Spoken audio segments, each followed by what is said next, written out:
কি বাকি আমারে সারাই উড়াল দিতেছো? এই চা তোমার না কইছিলাম ওরে আমার লেগে তুইলা রাখ, তুমি দি চিপে চাপে ওরে বিয়া দিয়ে দিতেছো। বাবা তোমার আমি অনুরোধ করে কই, আজকের এই শুভ দিনে তুমি কোনো ঝামেলা করো না বাবা, তুমি আমি চলে যাও বাবা। কোনো ঝামেলা করবার রাখি নাই। আচ্ছা আপনি কোন তো এই গ্রামের ভিতরে আমার চেয়ে সুদর্শন পুরুষ কেউ আছে আর আপনার মাইয়ার এই চুমুর কাছে বিয়া দিবেন? কিরে চুমু, বিয়া করবি ওরে?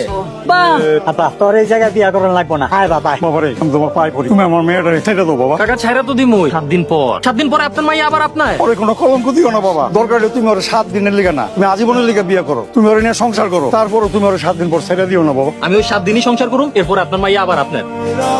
বড় সাহেব তো আবার ঘটনা ঘটে ফেলাইছে। নতুন কি 7 দিনের সব 7 দিনই শেষ। এইভাবে 7 দিনের সংসার আর কত দিন? এখন তো একটু আমোদ প্রমোদ করবোই, বয়স হলে সব ঠিক হয়ে যাবে। আর আমি তো চাইরে গিয়ে থামছি। আমার দাদা 7 দিনে বিয়ে প্রচলন করছিল, এই আমাকে এই গ্রামে কোনো মাইয়া বাদ ছিল না। সময় বদলাইছে বড় সাহেব, গ্রামের মানুষ আপনাকে ডরায়, পুলিশ পর্যন্ত কিছু সাহস পান আপনার হইতে, কিন্তু এভাবে চলতে থাকলে একসময় বড় ধরনের ঝামেলায় পড়বে।